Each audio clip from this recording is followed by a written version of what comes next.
Hey, what's up, guys? You know what time it is. It's time to go over our February 2025 Workout B for Strength Club here. So we've already gone over Workout A. Check that video out if you haven't seen it already. So you know the deal. We got our templates set up here. We're going to start with our ramping, so let's get right into it. We're going to start with some hangs and yoga plexus here. So for those hangs, remember, focus on that shoulder mobility and grip strength. Steady breaths here. Hanging for 30 seconds, really use that breathing to anchor you. And of course, if you need to, you're gonna use your legs to support yourself a little bit. Just make sure that you're using them as little as you have to really put that work onto those shoulders and that grip strength there, okay? So we got 30 seconds of that.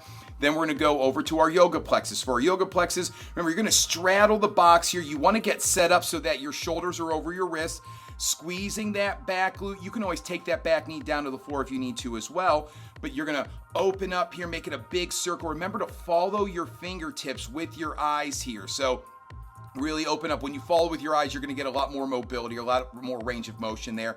Taking your time here. When we come back to this, we're gonna go to the other side. So you're gonna feel a nice stretch through the hip flexor and that low back here as you're working these. We're gonna get 2 sets of each, and then we're gonna move on to our second group of exercises. So here, we're gonna use our ultimate sandbags for both of these. We're gonna start with our sandbag bridge chop and lift. So remember here, I'm tearing the bag apart, not just holding it up, tearing those handles apart, driving those hips up, squeezing those glutes tight, and then I'm taking that bag down next to one hip and then over the shoulder, or the opposite shoulder here. Now, if you want, you can also try doing a single leg bridge as you're working this one. Now, whichever one you do, remember here, what we're gonna do is on that first set, go to the same side back and forth, just working that one angle. When we come back to this one, we'll go in the other direction on that chop and lift. It just makes it easier to stay focused on one side for one set, then the other side for the next set here. So we're gonna get a set of that, match that up with our beast pull throughs here. So we're gonna roll over, going to our beast position here, so knees just up off the floor. Push those knees apart to stabilize those hips.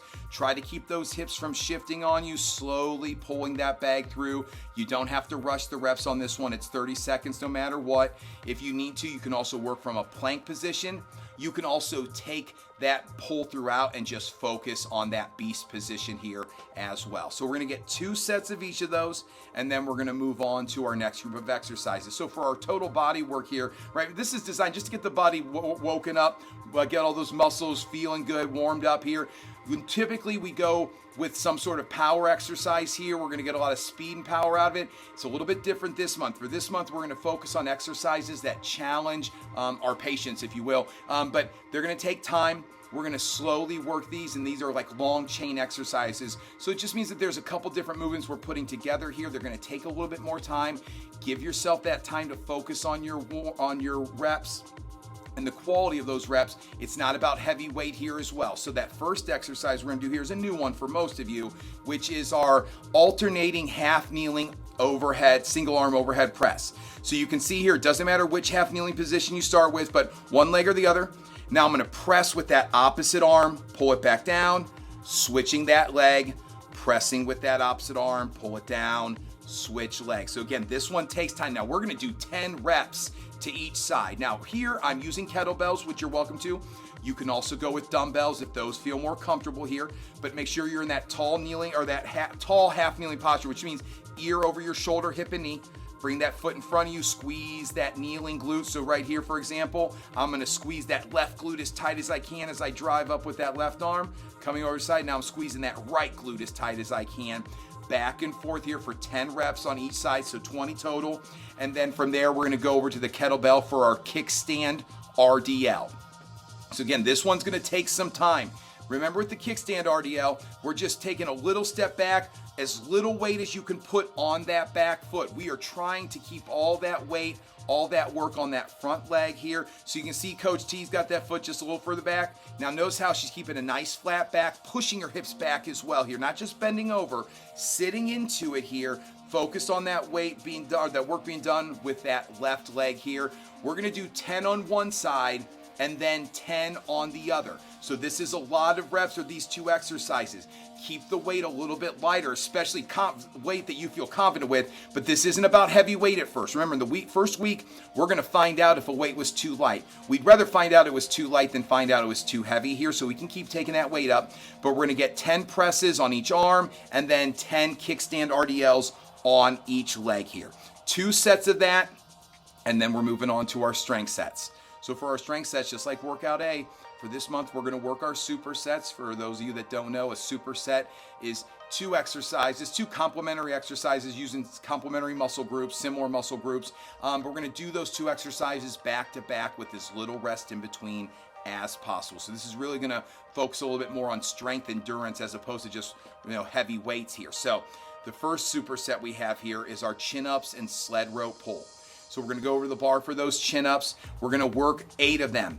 Again, in January, we worked an 8-rep weight, so that could be a great place for you to start. If you're not sure where you wanna start here, use those bands, get as much assistance as you feel like you need for 8 quality reps. Always err on the side. When it comes to chin-ups, err on the side of going a little bit lighter or a little bit more assistance to get better reps in, as opposed to just something feeling hard. I don't want it to feel, it'll feel hard when you're doing it well, but the focus should be on doing it very well, and then the muscles will benefit from it. So we're gonna get 8 chin-ups in, and then we're heading right over to the sled for our sled rope pull.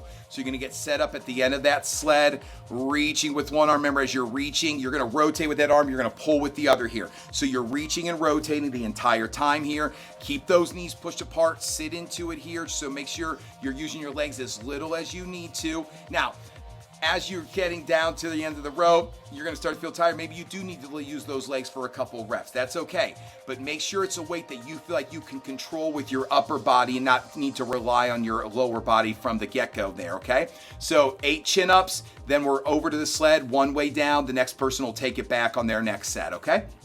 So we're gonna get that superset in, then we're gonna move over to the next superset, which is our lower body superset here, and we're gonna start with some walking lunges. Now, we don't do these a lot because they're really hard and they really work you, but they're a great exercise to practice every once in a while. So for that walking lunge, you can see here I'm holding 2 kettlebells at my sides. It could be 2 dumbbells. You can hold a weight at your chest. You can wear a weight vest. You can go body weight, whatever you can do there.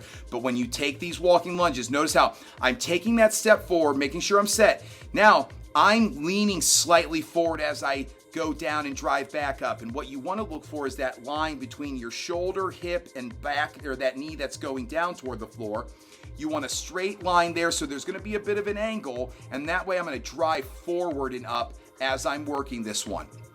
Big deep breath in on the way down, push that air out as you're driving up. It's 8 on each side, so 16 total. If you get down to the other end and you still have some steps to do, you're just gonna turn around and do your walking lunges back for that number of reps, okay? So 8 and 8 on those walking lunges. The second exercise, we're gonna go over to our slant boards and work our cyclist squats. So now that we got those lunges in, those muscles, especially your glutes, they're gonna be firing, they're gonna feel really good. Now we're gonna hit those quads on this second exercise. So you're gonna get set up with those feet on that slant board. You can see Coach Matt here working a double kettlebell squat. You can hold 1 kettlebell, weight vest, whatever you wanna do. Knees are going out over those toes, pulling that butt down as low as you feel comfortable here. Deep breath in on the way down. Push that air as you drive up. You're gonna get 8 reps here. You're gonna feel this in those quads. Again, adjust that weight, err on the side of a little bit lighter, especially in that first week to see how you're feeling. So then we're gonna do that superset. Then we're going back over to our chin-ups and rope pull. We'll get another set in. So we're gonna alternate them. Each time you're gonna do the other superset. That's gonna give those muscles time to recover as we're working the other muscles, okay? So we're gonna get 2 to 3 sets in. Usually in week 1, we're gonna have enough time for 2. By weeks 3 and 4, we should have enough time to get 3 sets in, depending on how hungry you are that day. Then from there, we're gonna move on to our finisher. So this is sort of new for us. This finisher, we got 3 exercises we're gonna work here. The first one, we're gonna start with our dumbbell bench press. So we've never done the bench press at the end of a workout here. The reason we're doing it here is because I wanted to still get the work in. It's gonna feel a little bit different, but I think it's gonna be a nice opportunity to work some technique on that bench, so you don't necessarily have to go heavy. We are gonna go for 8 reps on this one, 8 to 10 reps really, because as you're working it, if you get to 8 reps, you're like, hey, I could do a 9th or a 10th, I want you to do that 9th or 10th rep. but then when you come back to it, we're gonna make it slightly heavier since we know you can go a little bit heavier. Take your time here, err on the side of a little bit lighter so you can work a good tempo on these. It's 8 to 10 reps on the bench. Then we're headed over to our kettlebell swings. For those swings, you're either gonna do 5 dead stop swings or 10 repetitions. You can see Coach T here working that dead stop swing. So she's gonna park it, hike it, swing it, and park it each time. Very intentional with each rep. If you're gonna do our dead stop swings, you're gonna do 5 of them. Second option is our repetitions here. So hiking it back, and then with each hip, you're gonna pop those hips, drive up, and throwing that kettlebell across the room on each rep here. Again, big deep breaths. It doesn't matter which variation you work, but it's either 5 dead stop swings or 10 repetitions there. And then the last exercise, we're gonna head over to the skiers. You can see Coach T here working those repetitions real quick. Nice form there, Coach. From there, we're heading over to the skier. We're gonna go for 100 meters this time. Sometimes we go for 10 reps. I wanna go for 100 meters here because I want you to be able to track your time on this one. So you'll go over, get it set up for that 100 meters. Most people, it's gonna take somewhere between 20 and 45 seconds. Track your time here. When you're done on that ski, remember thinking power, not speed. Every pull as hard as you can. Write that time down. Give yourself some time to recover. We're gonna get 2 to 3 sets of this finisher in, and then we're done for this workout. So, again, a lot of good stuff in here, some new things. I'm excited to work on this stuff with you. Hopefully you guys are as excited as I am. Let's have an awesome month, everybody. Let's get stronger together. Okay, that's it. I'm out of here. Love you. Bye.